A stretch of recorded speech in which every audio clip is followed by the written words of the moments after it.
And now joining us to further examine, most especially the calls for the EFCC Chairman's resignation and other related issues ahead of the Osun governorship election, is a legal practitioner and a PDP stalwart, Tunji Abdulhamid.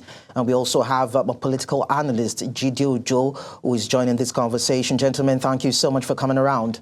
Thank you for having me. All right, so let me start with Tunji. Now, the EFCC claims it acted to prevent the illegal diversion of about 11 billion naira. As a lawyer, does preventing financial loss justify freezing a state government account without prior administrative warning?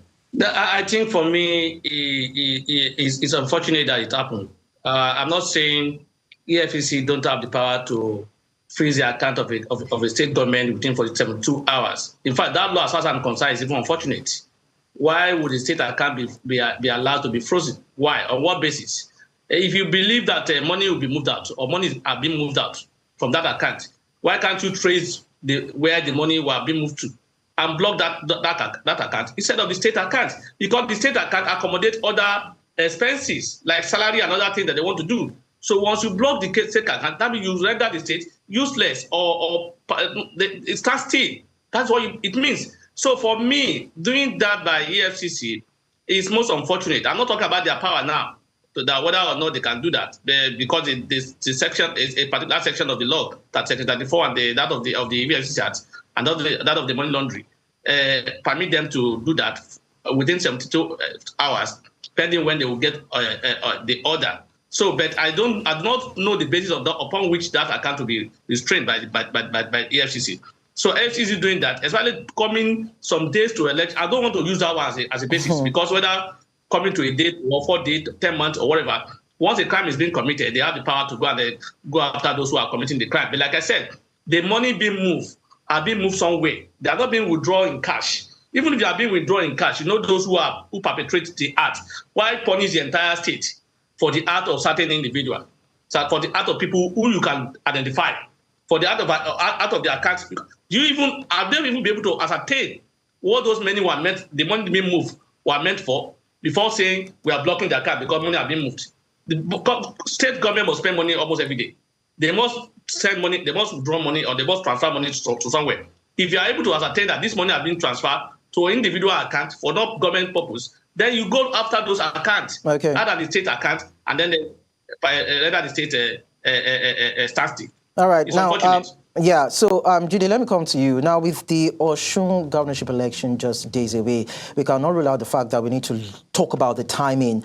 Can the EFCC, when you look at it, separate this action from politics? Or when you look at the timing, the restriction, and of course the reason, does it fuel claims of partisan interference? Of course, there's not going to say the fact that it's partisan.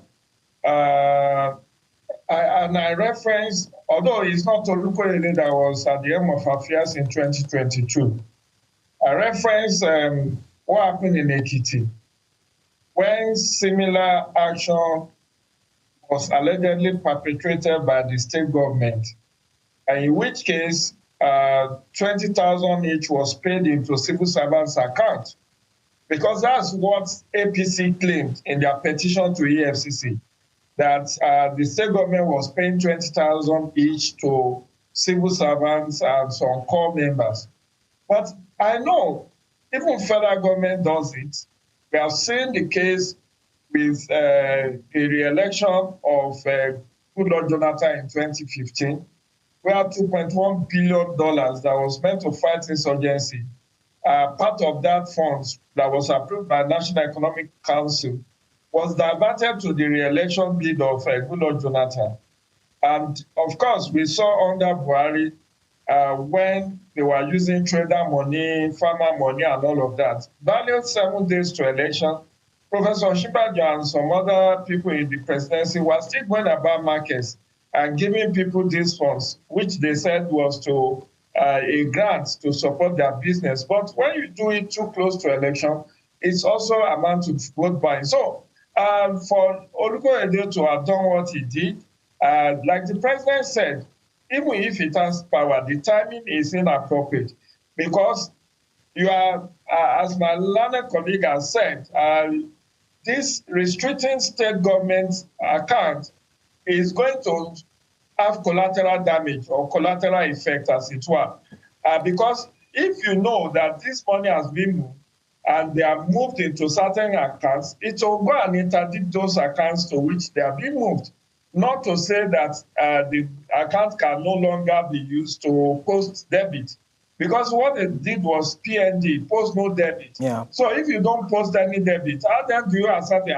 And this brings me back to issue of the arrest of the secretary to the state government about 2 weeks ago, when they said they met 4 million in his house, and they believe that, according to the police said the money was meant to buy votes for an election that is coming 2 weeks hence. You said, how do you establish that the money was meant to buy votes? And how much is 4 million that you want to use to buy votes? All right.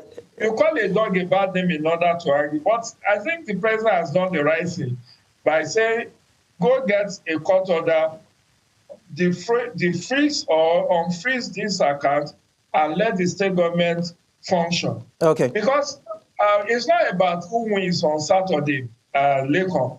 It's about whether whoever wins will have a tainted victory, whether it will be an aided victory beyond what the people of Osun State votes for. Okay, now, Jide, let's pause the conversation and quickly go on a short break, gentlemen. When we return, we are going to further look at this, most especially how independent the electoral umpire is in a case like this. Definitely we'll be also bringing in another correspondent, our lead correspondent, that is Bernard Akede, who would also be giving us some updates with regards preparations towards the Osun State gubernatorial election. We'll be back in a bit.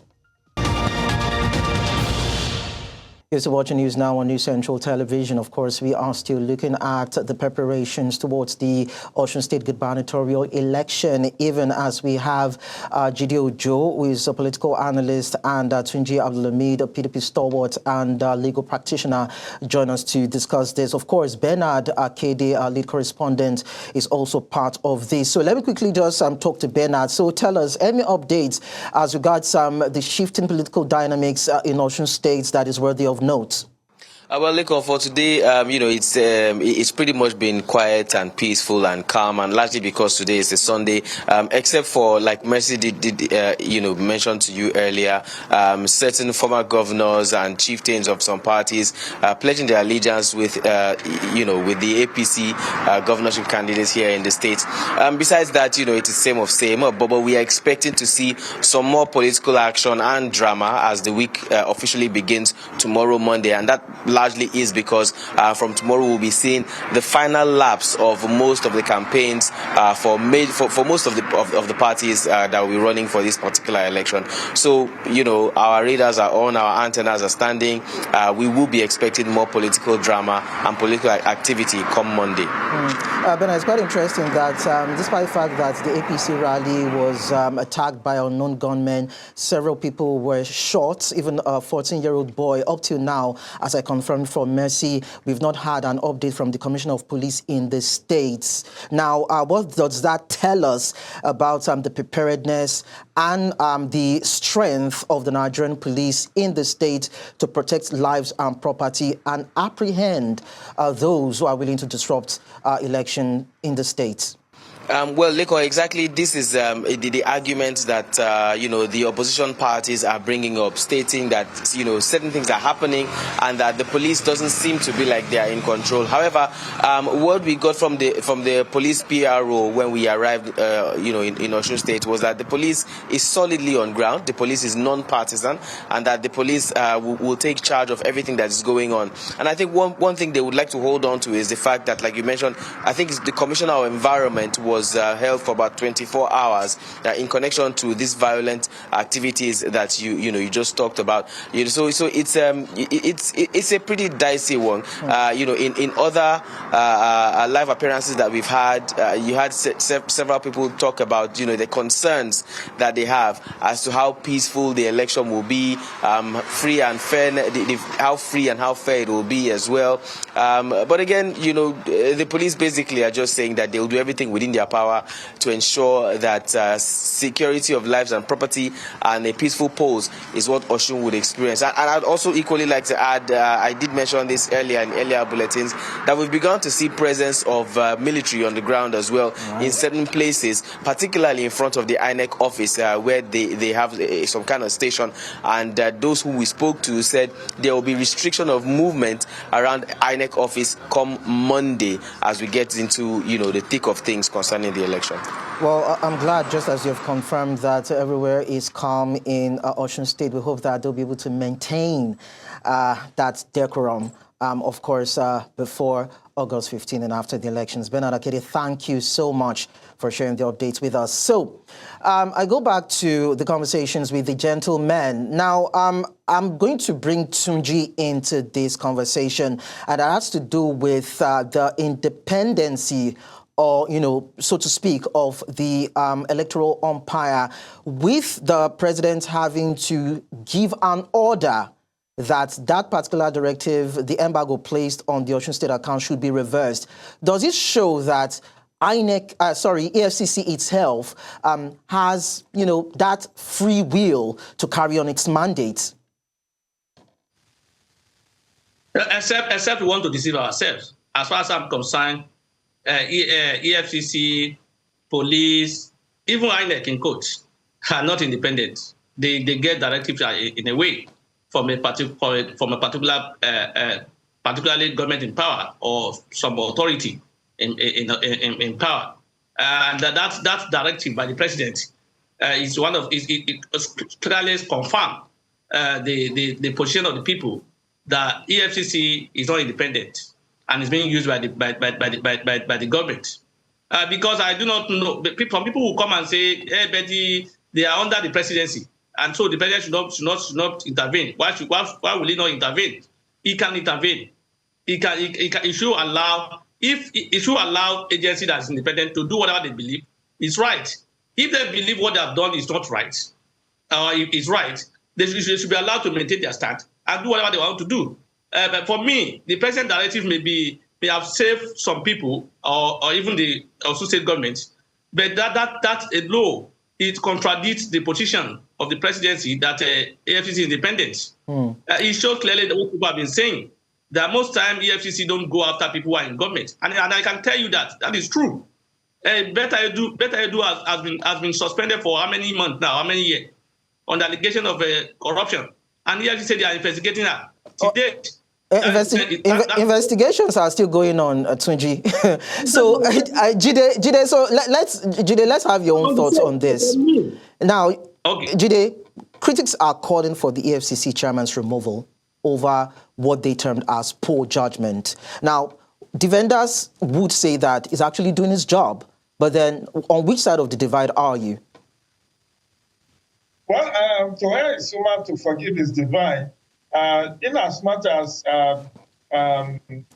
what he has done was within the ambit of the law, it's been established that the law setting up EFCC and the Money Laundering Act actually permits them to restrict accounts of even state and federal institutions by 72 hours before obtaining court judgment.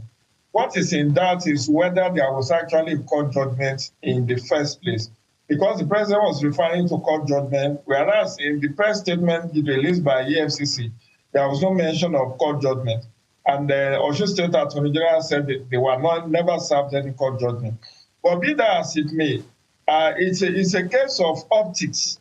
It's a case of timing. It's not a case of illegality. And I think we should separate timing and illegality. Okay. You see, all of us can err. And that's why when you do the right thing at the wrong time, sometimes you can get blamed. And that's what has happened. Olukoyede has done fantastically well. He is not found to have acted outside of the ambit of the law setting up the commission. In fact, some people said for him to have been overruled by his principal may amount to loss of confidence, but I don't think so. I think the president just wants to de-escalate tension in Osun. That's why he stepped in. Some people have said, oh, the president should have actually asked Attorney General and Minister of Justice to liaise with the EFCC to defreeze or to reverse that decision. Well, it's a learning curve for everybody, irrespective.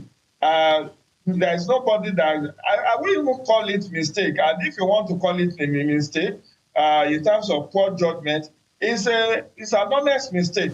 Okay. The man was simply doing his job, and he cannot be faulted on that basis. And I just don't want to join the crowd of naysayers who said it should be relieved. I have said in my column in the Punch that EFCC have never served. I've never had the privilege of having an executive chairman that served that his term. And that is like a course under that anti-corruption agency.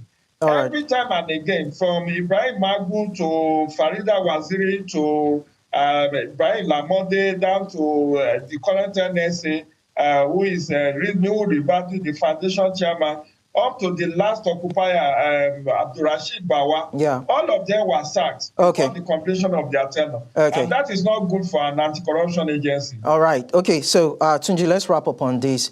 INEC has constitutional and statutory rights to process this election, including the EFCC, to deter corruption, vote buying, intimidation. The Nigerian police, they're on ground. The Nigerian army and other security, of course, personnel operatives are in Osun State. In order to ensure that this election is free, fair, and credible, they know their constitutional rights and limits. What should they do?